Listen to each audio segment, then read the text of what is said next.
올해로 29살의 저는 드디어 제 인생의 반쪽을 만났습니다. 남편은 다정하고 책임감 있는 사람이었고 양가 부모님 모두 저희 결혼을 진심으로 축복해 주셨죠. 특히 시댁 분위기는 정말 좋았습니다. 대구에 위치한 정원 있는 단독주택에서 사시는 시부모님은 첫 만남부터 저를 따뜻하게 맞아주셨어요. 어머, 우리 며느리 될 사람이 정말 예쁘네. 아들이 복 받았어. 어머님은 음식 솜씨도 좋으시고 무엇보다 마음씨가 따뜻하신 분이셨습니다. 결혼 준비 과정에서도 예물을 아낌없이 해주셨고 심지어 현금까지 두둑히 봉투에 넣어 건네주시며 너희들 살림 차리는데 보탰으렴. 우리 며느리 고생시키면 안 되지. 그 순간 정말 좋은 시댁을 만났구나 싶었습니다. 몇 달 후에 결혼식도 무사히 마치고 달콤한 신혼여행까지 다녀온 후에 저희는 정식으로 시댁에 인사를 드리러 내려갔어요. 우리 며느리 왔어? 어서 와라. 마침 오늘 친척들이 좀 오는데 이제 며느리니까 같이 음식도 좀 해야지. 얼떨떨했지만 당연한 일이라고 생각했습니다. 저도 이제 이 집 식구니까요. 시어머니와 형님을 따라 부엌으로 들어가 성심껏 도왔습니다. 전도 부치고 나물도 무치고 과일도 깎았어요. 동서, 이거 이렇게 썰면 돼. 우리 어머니는 모든 음식을 정성스럽게 하시거든. 형님도 친절했고 분위기도 좋았어요. 그런데 음식이 다 준비되고 상을 차리는 순간 이상한 광경이 펼쳐졌습니다. 자, 남자 상은 거실에 차리고 우리 여자들은 여기 작은 방에서 먹자. 남자상 여자상? 상을 따로 차린다는 게 처음엔 이해가 되지 않았어요. 여보, 밥 다 됐어? 사람들 배고파 하는데. 네, 곧 가져다 드릴게요. 남자들은 거실 큰 상에 둘러앉아 담소를 나누며 여유롭게 식사를 시작했습니다. 반면 여자들은 계속 부엌과 거실을 오가며 남자들 상에 반찬을 더 내주고 음료를 따르고 그릇을 치우며 일했어요. 동서, 저기 간장 좀 더 가져다 줘.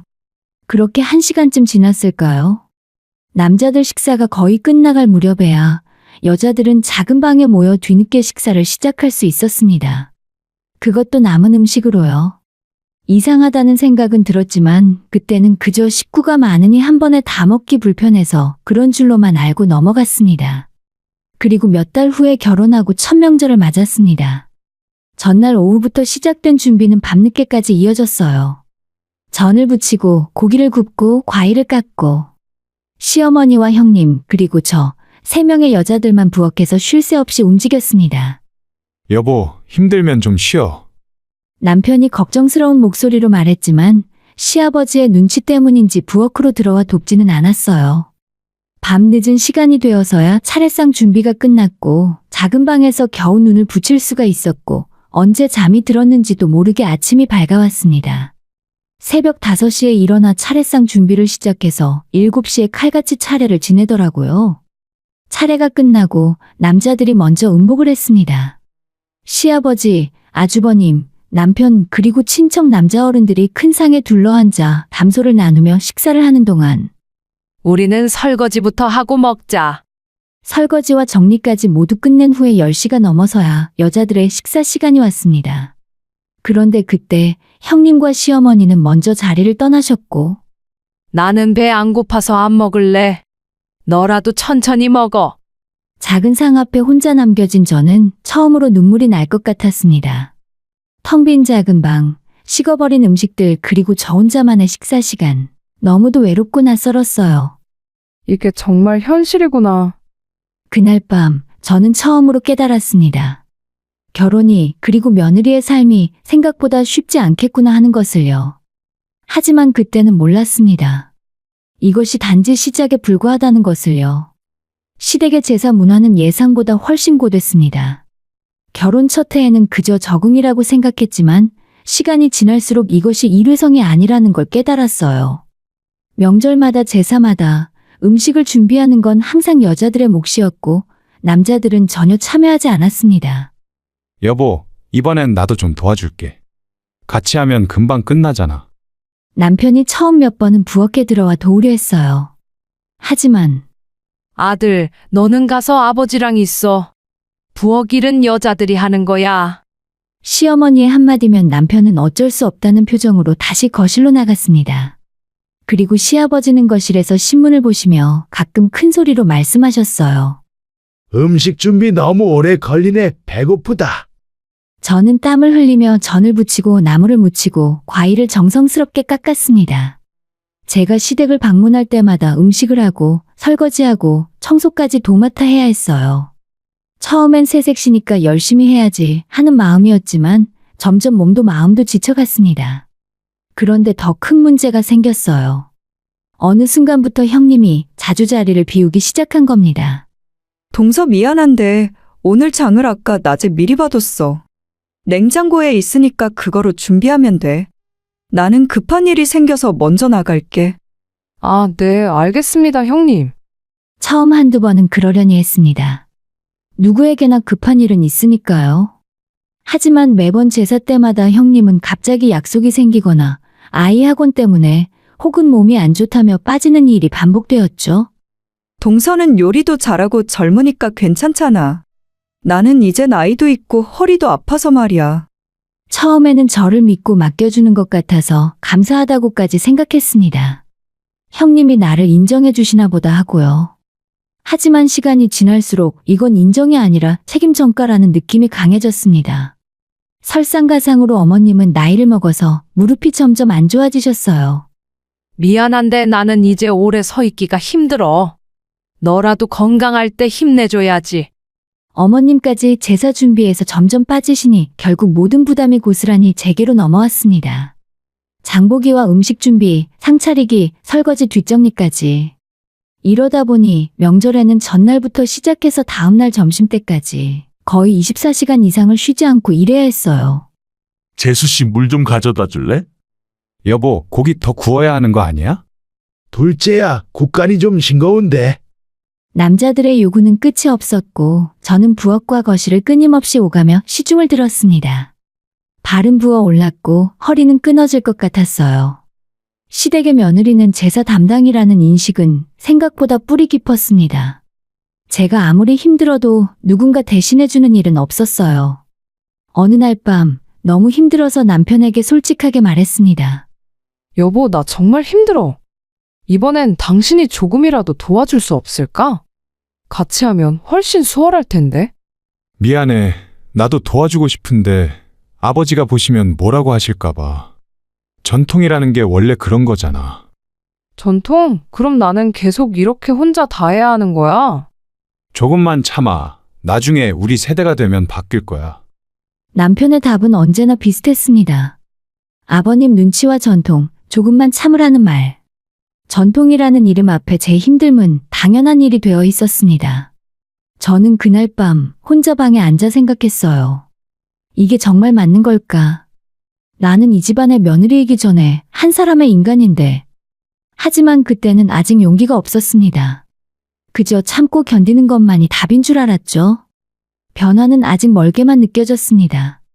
제사가 반복될수록 저는 한 가지 이상한 점을 발견하게 되었습니다. 바로 제사 음식을 준비하면서 받게 된 장보기 비용이었어요. 동서 이거 가지고 장 보면 돼. 이 안에서 필요한 거 다 사면 문제 없을 거야. 형님은 제사 전날이면 늘 봉투 하나를 건네주셨습니다. 처음엔 형님이 미리 계산해서 주시는구나 생각했어요. 하지만 막상 마트에 가보니 이게 15만 원밖에 안 되네. 봉투 안에는 딱 15만 원이 들어있었습니다. 저는 장바구니에 필요한 재료들을 담으며 계산을 해봤어요. 제사상에 올릴 고기만 해도 소고기와 돼지고기, 닭고기가 필요했고 각종 나물과 전재료, 과일까지 사려면 손님, 총 27만 원입니다. 네, 카드로 할게요. 결국 제 카드로 부족한 12만 원을 채워야 했습니다. 이번만 그런가 보다 싶었지만 다음 제사 때도 그 다음 제사 때도 상황은 똑같았어요. 형님 죄송한데 장보기 비용이 조금 부족한 것 같아요. 재료값이. 에이, 요즘은 알뜰하게 사면 충분히 되잖아. 마트 할인도 잘 활용하고. 그래도 15만 원으로는 정말. 동서가 장을 잘 보면 되지. 난 원래 그 돈으로 다 했는데. 형님은 제 말을 끊으며 대수롭지 않게 넘겼습니다. 저는 할 말을 잃었어요.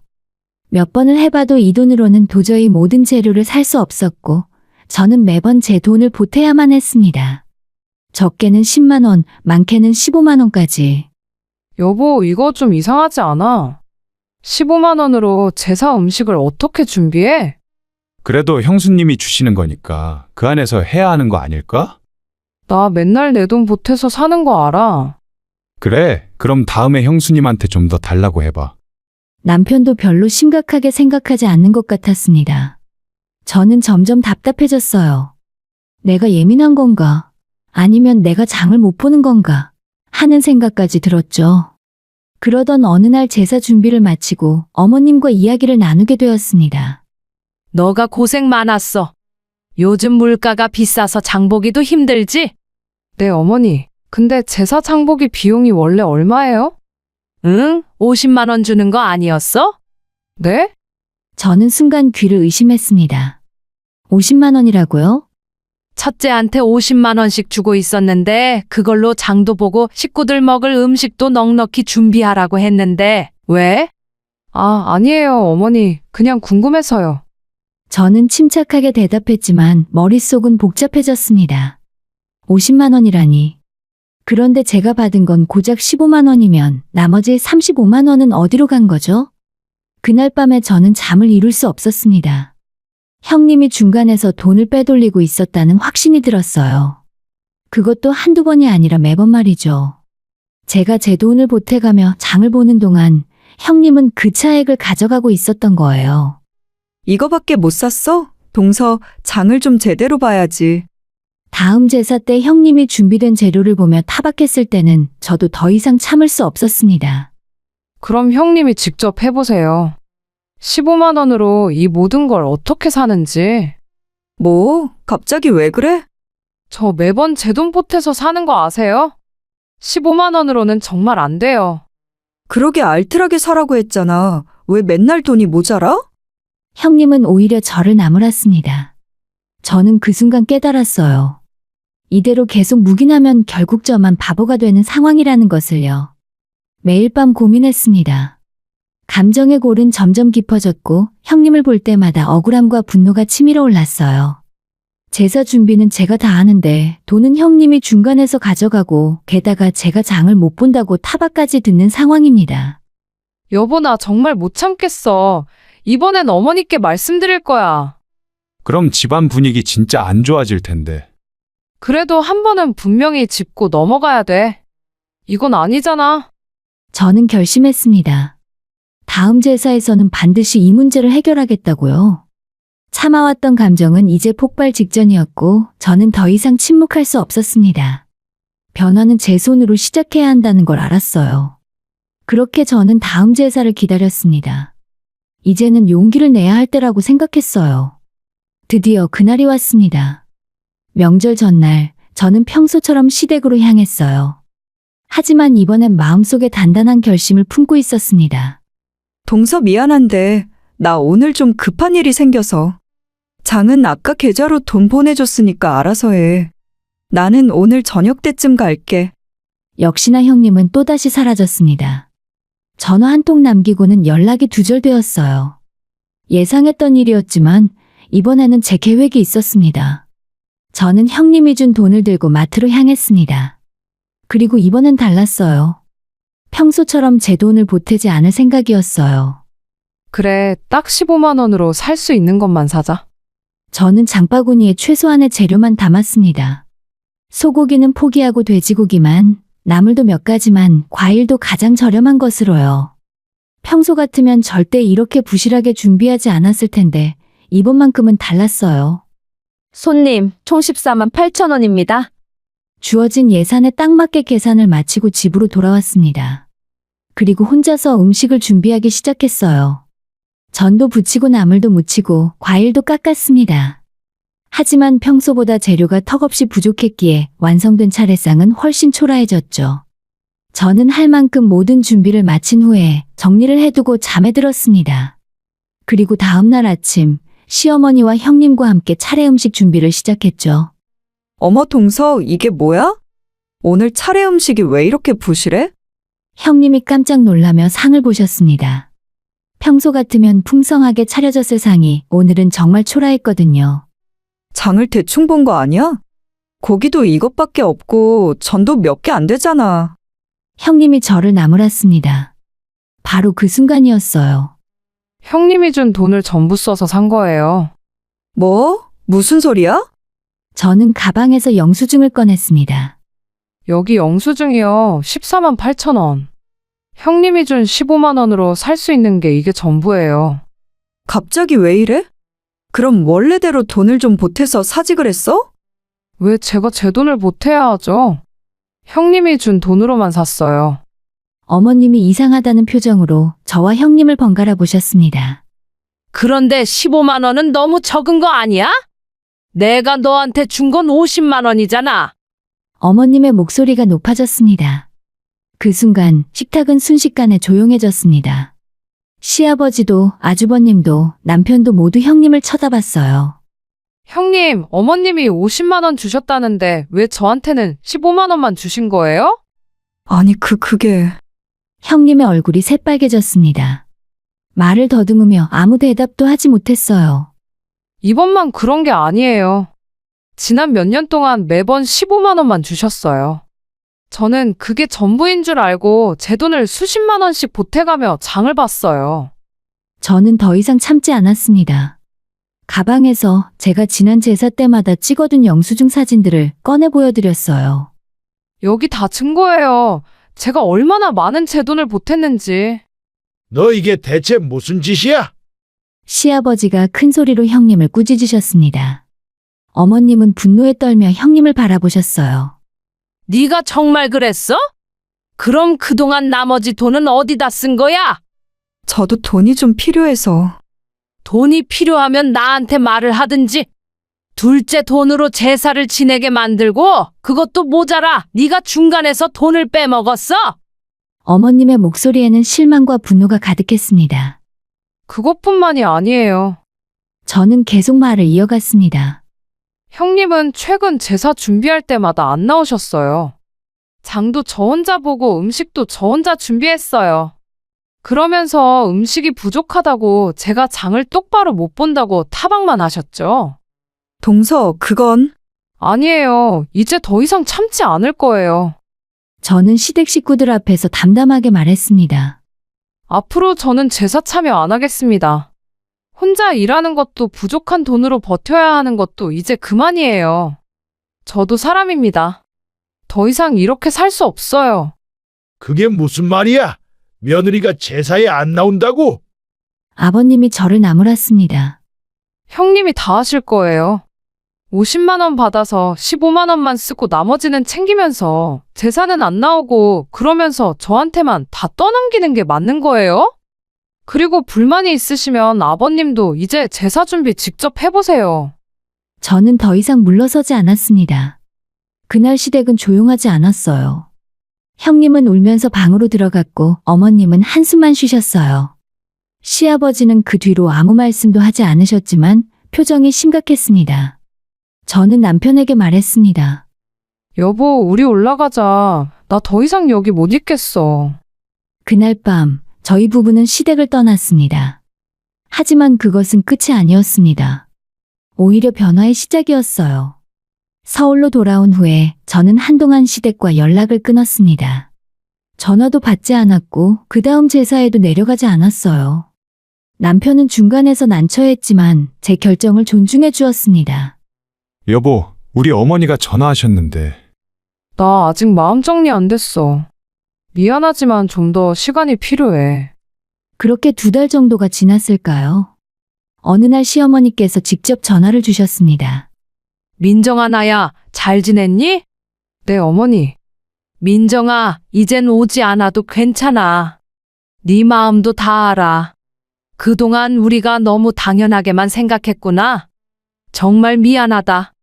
어머님의 목소리에는 진심이 담겨 있었습니다. 저는 순간 눈물이 났어요. 어머님, 네가 그렇게 힘들었는데 내가 몰라줘서 미안해.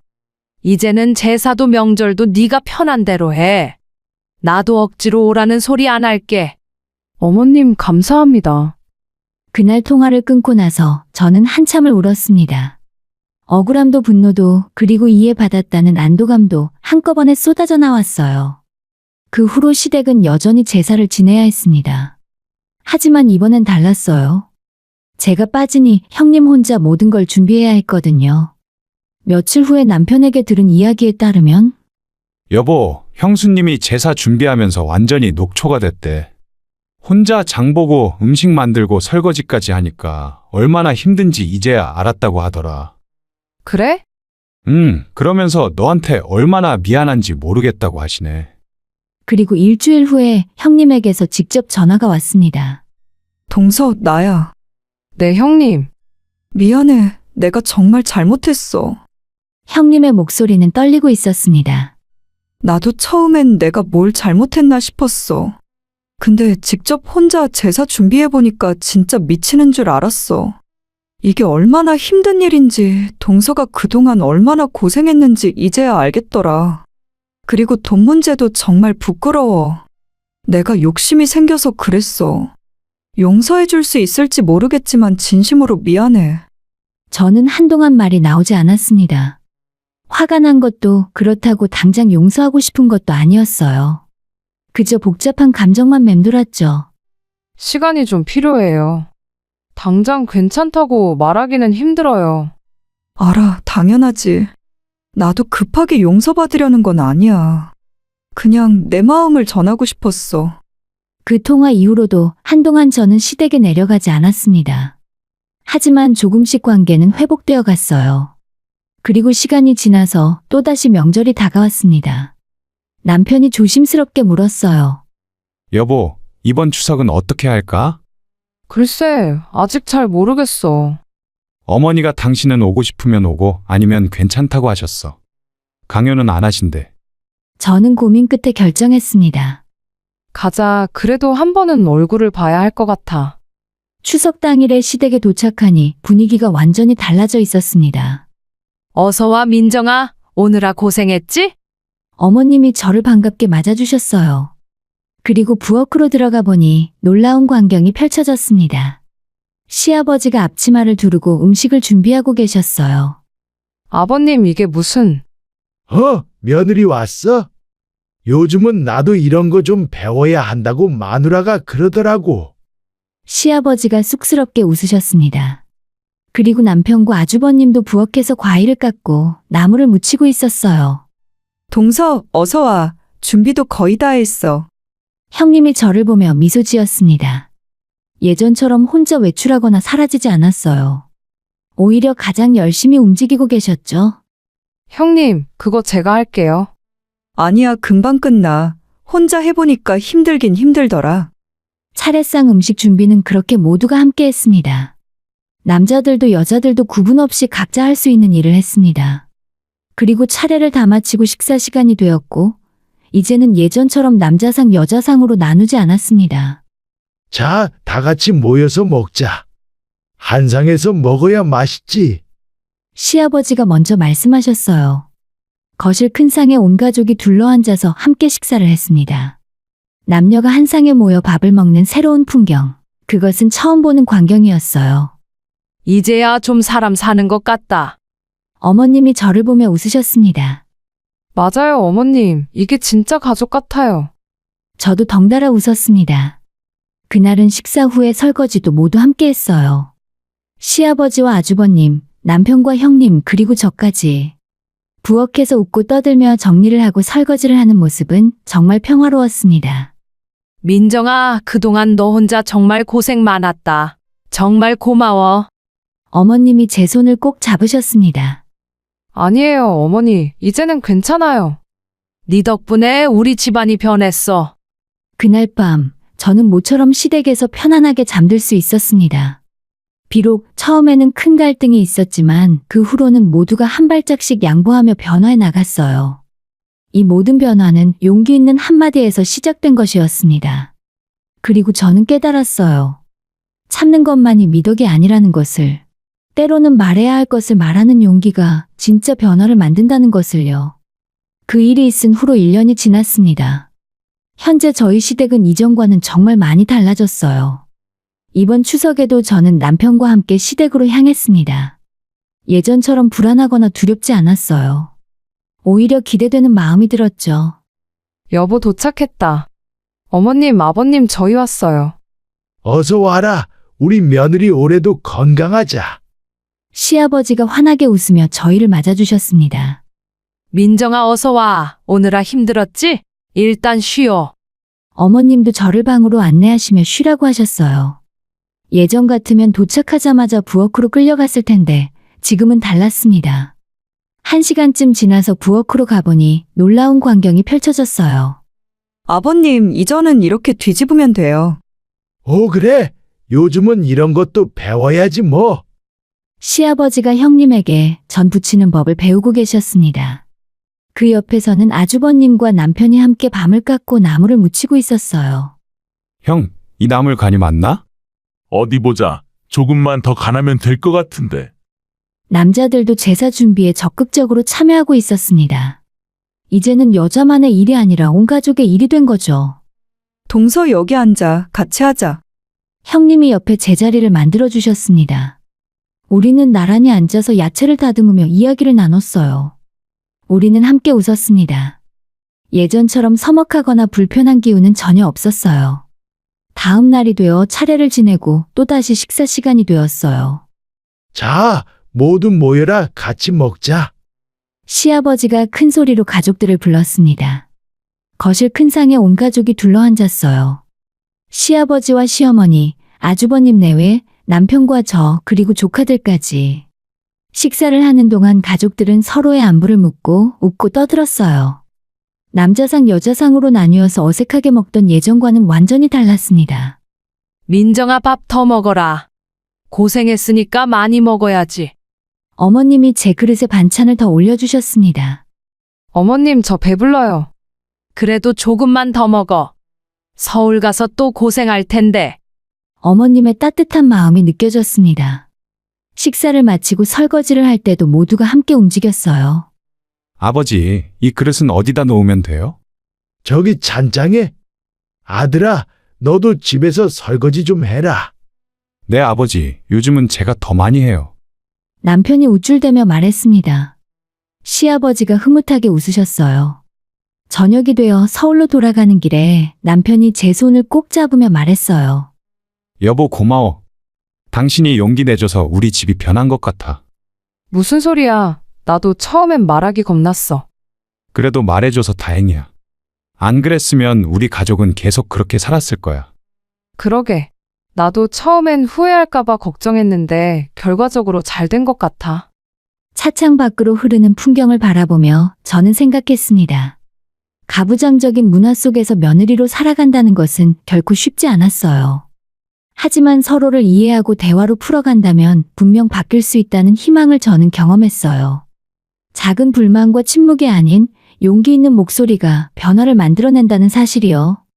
저는 이번 일을 통해 그것을 배웠습니다.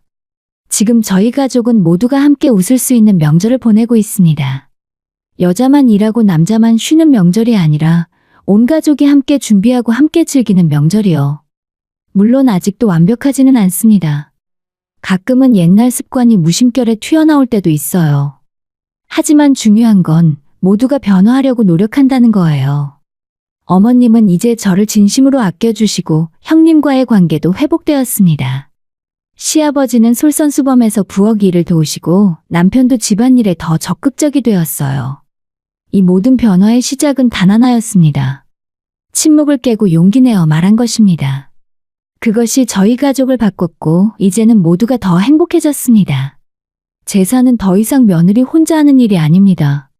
가족 모두가 함께하는 진정한 가족의 시간이 된 거죠. 그리고 저는 지금 시댁에 가는 것이 두렵지 않습니다. 오히려 기대되고 편안합니다. 이것이 바로 제가 꿈꿨던 가족의 모습이거든요. 여러분도 혹시 비슷한 상황이라면 용기를 내보세요. 참는 것만이 미덕이 아닙니다.